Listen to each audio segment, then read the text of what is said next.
Senator Warnock. Thank you, Chair Scott, and welcome, Secretary Bessent. President Trump promised that his administration would usher in a, quote, golden age of American manufacturing. In September 2024, at a rally in my home state of Georgia, Donald Trump said, quote, "We're going to have a manufacturing boom." Secretary Bessent, we're now more than 1 year into the Trump administration. Yes or no? Has there been a manufacturing boom in the United States? There are the beginnings of a manufacturing boom. We have intentions, factory groundbreakings, sir. So your answer to that is yes, there's been a manufacturing boom? That we are at the beginning of a manufacturing boom. Okay, you and I could agree to disagree. But more importantly, manufacturers are telling us something different. Manufacturers are struggling because of the president's policies, and that's what they keep telling us, and the facts keep telling us. In fact, just this past Monday, the Wall Street Journal published this article entitled, "U.S. Manufacturing is in Retreat, and Trump's tariffs aren't helping." I request consent to enter this article into the hearing record, Mr. Chairman. Without objection. Secretary Bessent, do you know how many manufacturing jobs the United States has lost since Liberation Day in April 2025, when the president first announced his tariffs? Yes, Senator, because you were out of the room, but it was already brought up. We do many things, sir. I don't need you to tell me where I was. 72,000, and I will point out that the Wall Street Journal 72,000 is not called the Main Street Journal, and they care more about Wall Street than Main Street. I'm not asking you to opine on the Wall Street Journal. I have 3 minutes. Just answer the questions that I'm actually asking you. All right, folks, buckle up, because what you just watched from Forbes Breaking News is exactly how Washington works when politics takes priority over facts, context, and long-term strategy. Senator Raphael Warnock wants you to believe this hearing was about helping American workers. What it really was: a political ambush designed to score soundbites against President Trump while completely ignoring the bigger picture of rebuilding American manufacturing after decades of globalist sabotage. Businesses are struggling to keep up with the tariff chaos. Big manufacturers may have the resources to shift suppliers. And I need you to understand the spirit of my questions. I spend a lot of time talking to the people in Georgia who've given me the great honor of representing them in the United States Senate. And so this is about them. And especially our small businesses. They don't have the ear of the president. They don't have access to Mar-a-Lago. And so they're not able to insulate their company from the worst of the tariff. Secretary Bessent, small businesses without the same resources or unfettered access to the president, what should those businesses do for the relief if they can't get into Mar-a-Lago? Again, sir, small business confidence is up.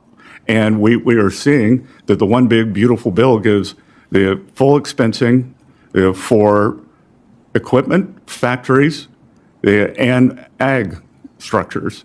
They are telling us that it's more expensive to make basic things. We are moving in the wrong direction. The facts don't lie. The president lies often, but the facts don't lie. In fact,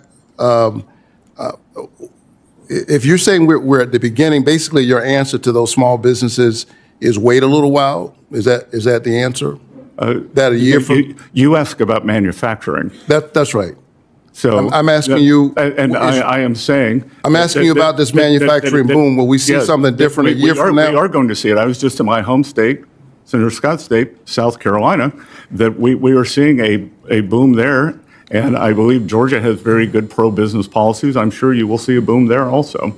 The factory build intentions are quite high. I'll tell you what I see. I see, as I talk to folks, that it's more expensive to build things in America. I see that we've lost 72,000 jobs a year into this administration. We've lost manufacturing jobs every month since he called for Liberation Day.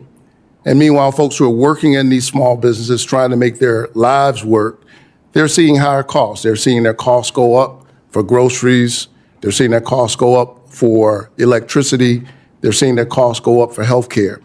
And I think the American people are still waiting for a solution. So far, we haven't seen one coming out of this Trump tariffs regime. The Baptist preacher is done, and I have no time left. Thank you very much, Mr. Secretary. Inflation. Hey, Senator Ricketts. Let's break this down patriot to patriot. Warnock opens by quoting President Trump's promise of a golden age of American manufacturing and a manufacturing boom. Sounds great, right? And it is great if you actually understand how manufacturing works in the real world.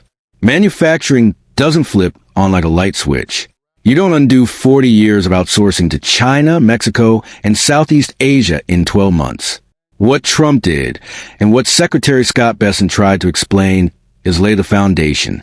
Factory groundbreakings, supply chain realignment, investment commitments. These are the early stages of a manufacturing comeback, not the final scoreboard. But Warnock doesn't want context. He wants a headline. Warnock repeatedly demands a yes or no answer. Has there been a manufacturing boom? That's classic Washington nonsense. A boom doesn't mean jobs instantly appear before factories are even built. It means capital is moving back home. It means companies are committing to America instead of cheap foreign labor. It means the groundwork is being laid. Bessent correctly says, we're at the beginning. Warnock's response? Dismiss it outright. Now let's talk about the number Warnock keeps repeating like a mantra: 72,000 manufacturing jobs lost since Trump's tariff announcement.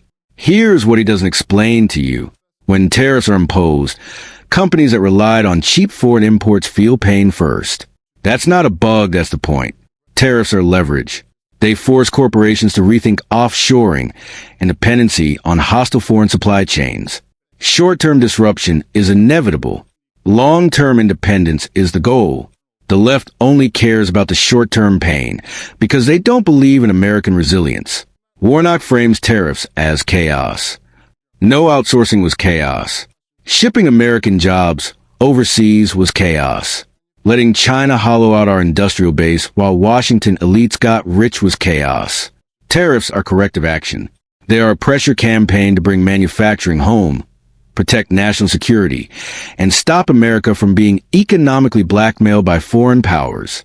And by the way, every country that takes manufacturing seriously uses tariffs, including the ones Democrats never criticize. Warnock talks a lot about small businesses, and he's right about one thing. Small businesses are struggling. But let's be honest about why. They're struggling because of inflation created by reckless spending, energy costs driven up by anti-American energy policies, regulatory burdens that crush entrepreneurs, a global economy warped by decades of bad trade deals. Trump's policies aim to fix that not overnight, but permanently. The left wants cheap goods now, even if it means no jobs later. Patriots want strong jobs, strong wages, and strong supply chains, even if it takes time. Warnock mocks the idea that Americans should wait a little while. Let me say this clearly.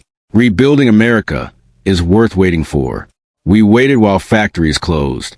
We waited while towns collapsed. We waited while politicians sold us out. Now suddenly patience is unacceptable? No. What's unacceptable is expecting miracles after 1 year while fighting decades of damage. Warnock brings up grocery prices, electricity, and healthcare, and he's right that costs are high. But blaming tariffs alone is dishonest. Energy prices matter. Border security matters. Inflation matters. Global instability matters. You don't fix the cost of living by staying dependent on China. You fix it by producing at home, securing energy independence, and restoring economic sovereignty. That's exactly what Trump is pushing for. This hearing wasn't about manufacturing data. It was about philosophy. The left believes America should consume and depend. The right believes America should build and lead. The left believes short-term comfort matters more than long-term strength. The right believes sovereignty is non-negotiable. That's the real fight. So when you watch clips like this, don't just listen to the gotcha questions. Look at the strategy. Trump isn't promising fairy tales. He's rebuilding an industrial base that globalists spent decades dismantling. It won't be easy. It won't be instant, but it will be worth it. Because a country that can't build anything, can't defend itself, can't sustain itself, and can't stay free. If you believe in American workers, American industry, and American independence, you already know which side you're on. hit that like button, subscribe to the channel, and stay loud, stay informed, and stay patriotic.